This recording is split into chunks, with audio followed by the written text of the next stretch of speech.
jatuh, kalah. Mungkin saja terjadi dalam kehidupan kita. Tetapi itu bukan yang menjadi concern Tuhan. Yang menjadi concern Tuhan adalah ketika kita jatuh, kita bangun kembali. Bahwa ketika kita jatuh, kita adalah orang-orang yang pasti bangun kembali. Dan kita adalah orang-orang yang kata Tuhan, kamu harus menang. Bahwa apapun boleh terjadi, ingat satu hal. Kasih Tuhan, itu yang memampukan kita untuk menghadapi semua ini. Jaminan Tuhan buat kita. Bahwa kuasa-kuasa di bumi, di bawah bumi maupun di surga, tidak dapat memisahkan kita dari kasih Kristus.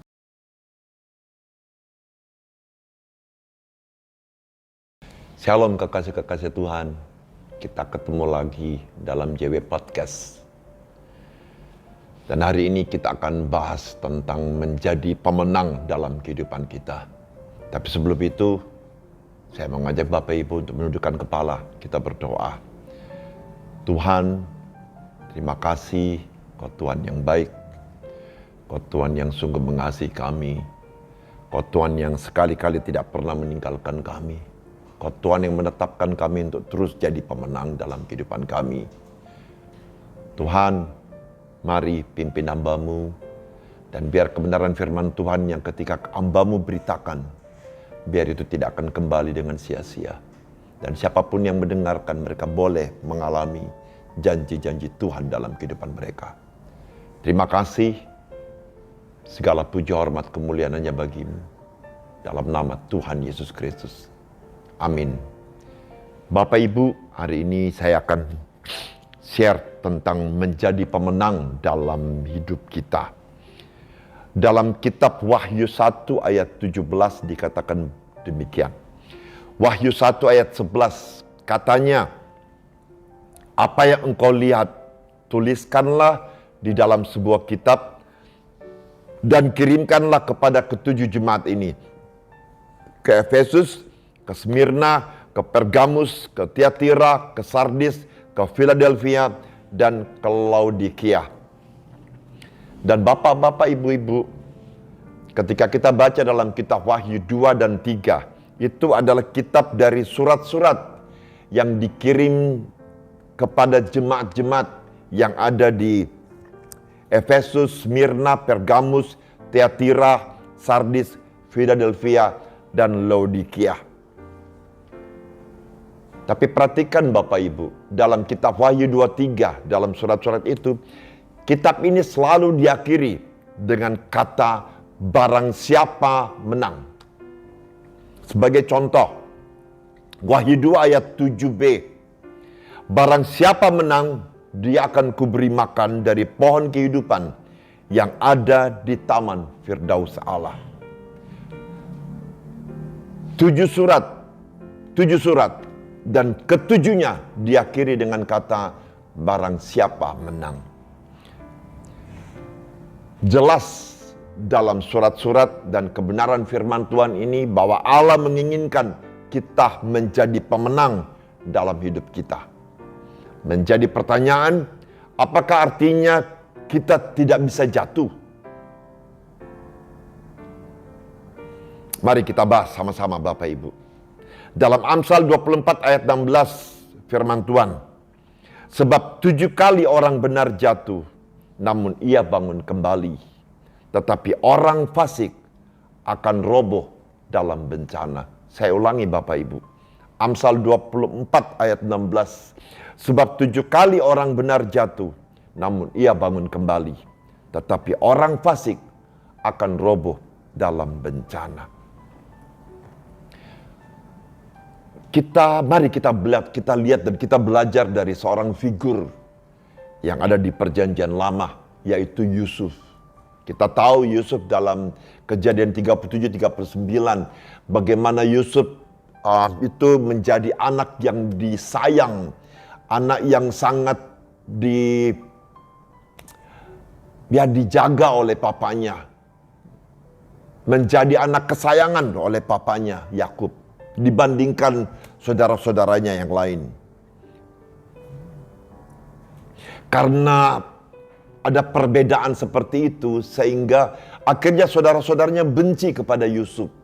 Karena dia lebih disayang dibandingkan yang lain. Bukan itu saja Bapak Ibu. Oleh karena ada perbedaan itu, ada kecemburuan yang terjadi. Sehingga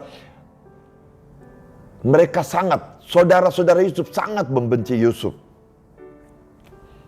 Bukan saja dibenci, tapi Yusuf pun mengalami yang namanya dijahati. Yusuf pernah dibuang ke dalam sumur oleh saudara-saudaranya. Setelah itu dibuang di sumur, dia dijual kepada orang Midian. Dan orang Midian menjual dia ke Potifar, seorang pengawal Raja Firaun. Dan Yusuf pun tinggal di rumah Potifar. Nah, Yusuf sempat bagus, sempat naik keadaannya karena ia mendapat kepercayaan dan kuasa dari Potifar. Potifar bilang begini, semua yang ada di rumah ini ada dalam kuasamu.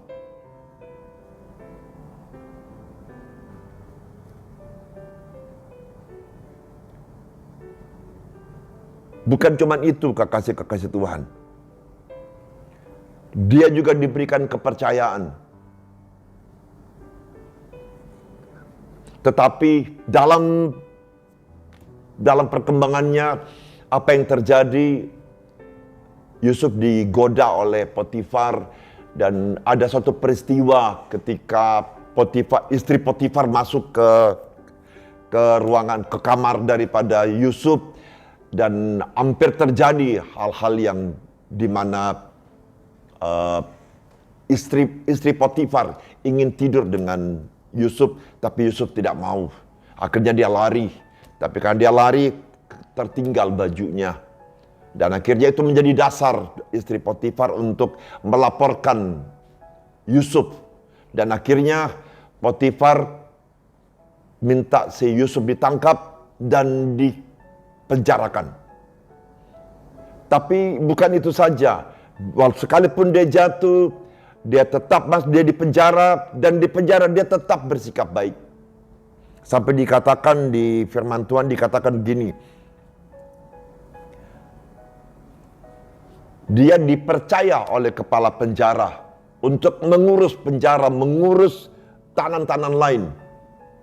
Sudah sampai seperti itu kekasih-kekasih Tuhan.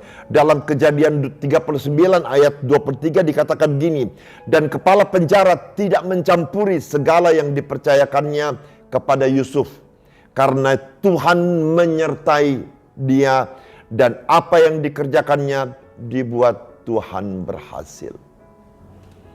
Beberapa kali beberapa kali Yusuf jatuh.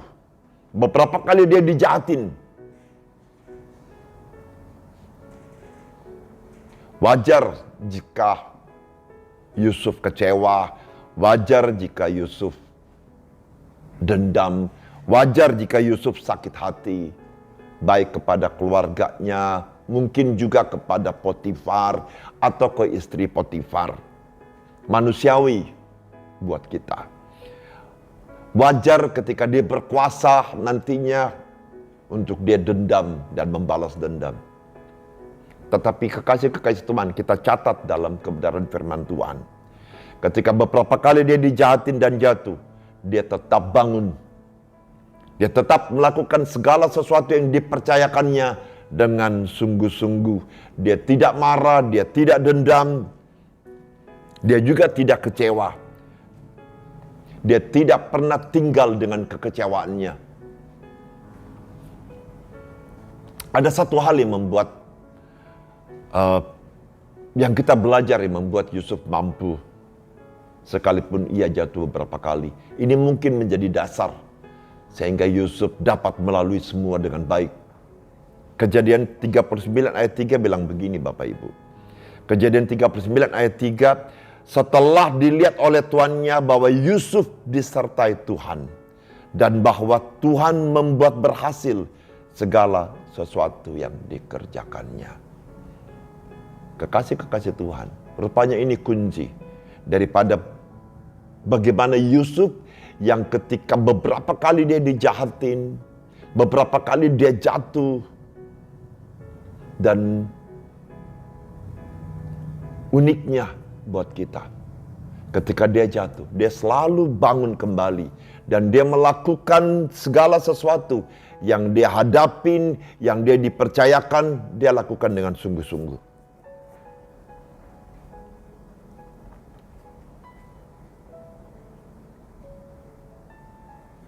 Kekasih-kekasih Tuhan, jatuh, kalah, mungkin saja terjadi dalam kehidupan kita.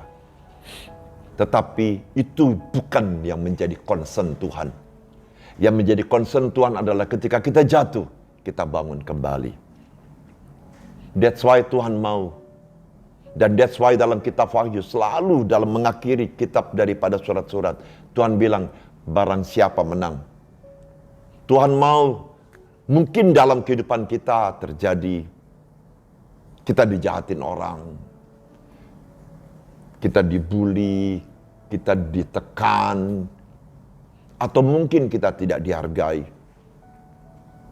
Kita mengalami pelecehan-pelecehan, sehingga mungkin itu juga mungkin sangat mengganggu perjalanan hidup kita. Tapi hari ini kita belajar dari Yusuf, bahwa beberapa kali dia jatuh, dia tetap bangun, dia tetap percaya.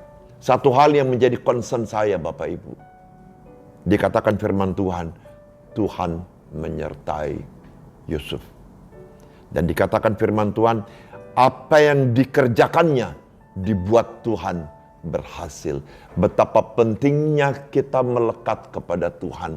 Betapa pentingnya hidup kita bergantung kepada Tuhan.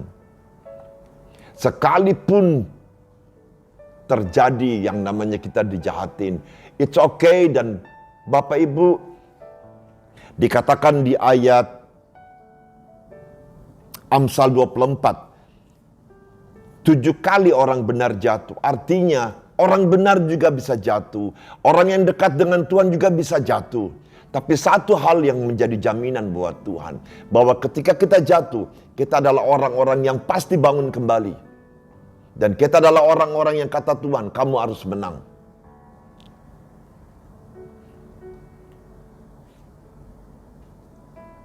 Satu kebenaran firman Tuhan yang menjadi kekuatan buat kita, bahwa apapun boleh terjadi, ingat satu hal. Kasih Tuhan, itu yang memampukan kita untuk menghadapi semua ini. Roma 8 ayat 37 sampai dengan 39 sebelum saya tutup. Tetapi dalam semuanya itu kita lebih daripada orang-orang yang menang oleh Dia yang telah mengasihi kita. Perhatikan, tetapi dalam semuanya itu kita lebih daripada orang-orang yang menang oleh Dia yang telah mengasihi kita. Sebab aku yakin bahwa baik maut maupun hidup, baik malaikat-malaikat maupun pemerintah-pemerintah, baik yang ada sekarang maupun yang akan datang, atau kuasa-kuasa, baik yang di atas maupun yang di bawah, ataupun sesuatu makhluk lain, tidak akan dapat memisahkan kita dari kasih Allah yang ada di dalam Kristus Yesus, Tuhan kita. Kekasih-kekasih Tuhan, sekuat itu kasih Kristus mencengkeram kita. Ada tantangan, mungkin saja kita jatuh, mungkin juga kita bisa jatuh beberapa kali. Tapi satu hal jaminan Tuhan buat kita, bahwa kuasa-kuasa di bumi, di bawah bumi maupun di surga, tidak dapat memisahkan kita dari kasih Kristus. Oleh karena itu, that's why kenapa Yusuf berhasil ketika dia jatuh, dia sanggup untuk bangun kembali. Karena Allah menyertai dia. Kita punya Kristus Yesus Tuhan kita, yang ketika dia lahir dikatakan Immanuel, Allah beserta kita. Sampai hari ini, ketika kita hidup, kita harus ingat satu hal, bahwa Allah terus menyertai kita. Dia Tuhan yang tidak pernah meninggalkan kita.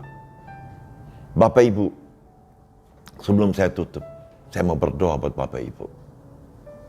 Bapa di sorga, terima kasih untuk recording hari ini. Terima kasih, kami bersyukur bahwa Kau Tuhan yang berkehendak dalam kehidupan kami untuk selalu menang. Kau mau supaya dalam setiap tantangan-tantangan yang kami alamin, Mungkin terjadi kejatuhan, mungkin kami kalah. Tapi satu hal yang kami tahu ya Bapa, kasih-Mu lah yang membuat kami bangun. Kasih-Mu lah yang membuat segala sesuatu yang kami kerjakan dalam fase-fase kehidupan kami. Di mana mungkin kami jatuh, kami kalah. Tapi kami bersyukur kami punya Allah. Kasih-Mu lah yang membuat kami bangun. Kasih-Mu lah yang membuat kami berhasil. Kasih-Mu lah yang membuat kami menang. Sampai kepada apa yang Tuhan kehendaki.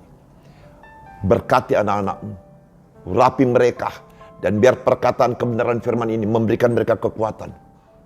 Memberikan mereka senantiasa ya Tuhan, ketergantungan akan Engkau.